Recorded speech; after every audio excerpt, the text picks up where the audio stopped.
नमस्कार, हर्ष न्यूज की तेज गति वाली बुलेटिन छत्तीसगढ़ रफ्तार में आपका स्वागत है। चलिए शुरू करते हैं क्षेत्रीय खबरों की तेज बुलेटिन छत्तीसगढ़ रफ्तार। छत्तीसगढ़ में मौसम ने करवट लेना शुरू कर दिया है। धीरे धीरे हवा में नमी की मात्रा कम हो रही है, जिससे तापमान में मामूली गिरावट दर्ज की जा रही है।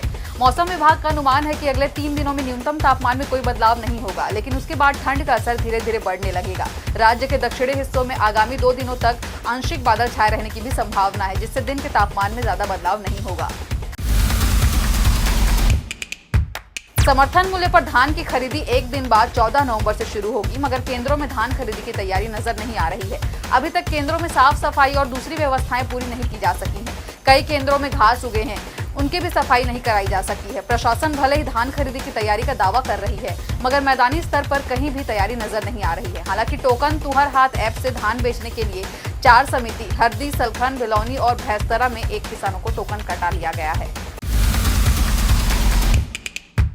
धान खरीदी की शुरुआत होने से पहले ही मुख्यमंत्री साय ने प्राथमिक कृषि साख सहकारी समितियों के करीब 13,000 कर्मचारियों का वेतन और भत्ता 25% बढ़ा दिया है। इसके साथ ही सहकारी समितियों के कर्मियों की चल रही हड़ताल मंगलवार को खत्म हो गई है। अब 14 नवंबर से अपने निर्धारित तारीख से धान खरीदी की जाएगी। मुख्यमंत्री साय की पहल से 6 साल बाद सहकारी समितियों के कर्मियों की मांग पूरी हुई। सहकारी समिति कर्मचारी महासंघ ने मुख्यमंत्री के प्रति धन्यवाद ज्ञापित किया है। प्रधानमंत्री मोदी आज वीडियो कॉन्फ्रेंसिंग के माध्यम से बिलासपुर रेलवे स्टेशन में नवनिर्मित प्रधानमंत्री भारतीय जन औषधि केंद्र का लोकार्पण करेंगे। इस अवसर पर रेलवे स्टेशन परिसर में कार्यक्रम होंगे। रेलवे ने इसके लिए खास तैयारियां की है। रेलवे स्टेशन पर जन औषधि केंद्र का शुभारंभ यात्रियों के लिए स्वास्थ्य सेवाओं को और सुलभ और किफायती बनाने की दिशा में एक अहम पहल है। जन औषधि केंद्र में उच्च गुणवत्ता की दवाइयां जेनेरिक रूप से उपलब्ध रहेंगी, जो ब्रांडेड दवाइयों के मुकाबले 50 से 90% तक कम कीमत पर मिलेंगी। रायपुर से नवा रायपुर होते हुए अभनपुर के बीच मेमू ट्रेन चलने का इंतजार खत्म हो गया है। यात्रियों के 8 साल के लंबे इंतजार के बाद पहली ट्रायल मेमू ट्रेन चलेगी। ट्रेन में सभी रेलवे के विभागों के सुपरवाइजर की टीम मौजूद रहेगी। सुबह 10 बजे 8 कोच की मेमू रायपुर स्टेशन से रवाना होगी। 10 रुपए में यात्री अभनपुर तक जा सकेंगे। रेलवे अफसरों के अनुसार ट्रेन रायपुर से छूटकर मंदिर हसौद पहुंचकर वहां से सीबीडी होते हुए अभनपुर तक जाएगी।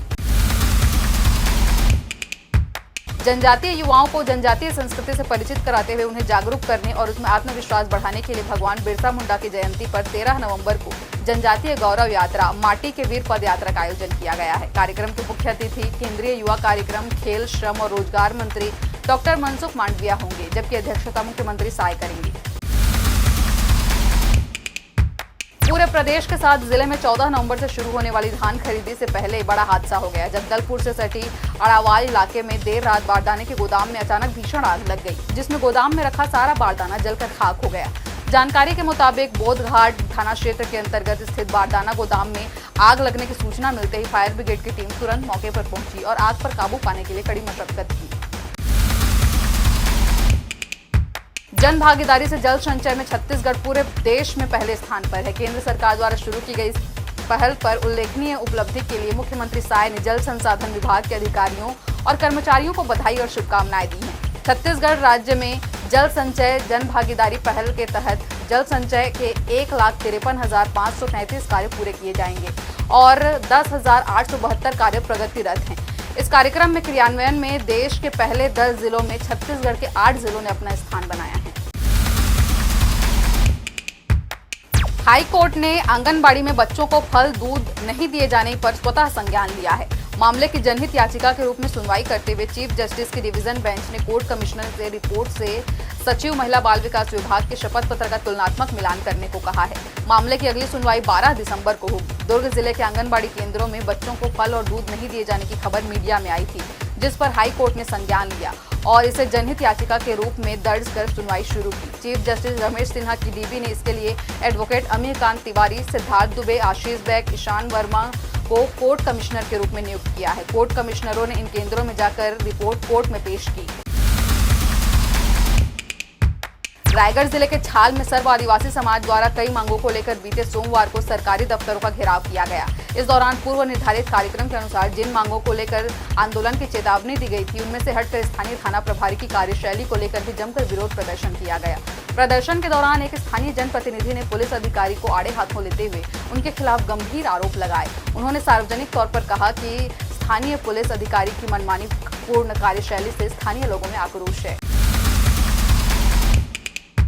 छत्तीसगढ़ का पहला मल्टी स्पेशल आयुर्वेदिक हॉस्पिटल के तौर पर doctor Abhimanyu Ayurveda multi speciality hospital का शुभारंभ मुख्यमंत्री विष्णुदेव साय करेंगे। रायपुर के कमल विहार स्थित 20 बिस्तर वाले हॉस्पिटल में पेन पाइल्स, पंचकर्म, पीडिया, गायनी और स्किन संबंधित सभी रोगों के उपचार के लिए फिजियोथेरेपी की भी सुविधा उपलब्ध होगी। छत्तीसगढ़ के कोरबा जिले में हैरान कर देने वाला मामला सामने आया है, जहां सरकारी स्कूल में जय श्री राम कहने या टीका लगाने पर बच्चों को शिक्षक द्वारा प्रताड़ित किया जाता है। शिक्षक ने 2 छात्रों की जमकर पिटाई भी कर दी। शिक्षक के इस व्यवहार से ग्रामीणों में आक्रोश है। इस मामले को लेकर अब ग्रामीण प्रदर्शन की तैयारी में है। यह घटना पाली पड़निया गांव की है। शिक्षक राजकुमार ओगरे की हरकतों से परेशान विद्यार्थियों ने पूरे मामले की जानकारी पालकों को दी। इसके बाद आक्रोशित पालक स्कूल पहुंचे और संबंधित शिक्षक को जमकर खरी खोटी सुनाई। इस दौरान शिक्षक पालकों से क्षमा मांगते दिखाई दिया, लेकिन ग्रामीण उन्हें क्षमा करने के मूड में नहीं है।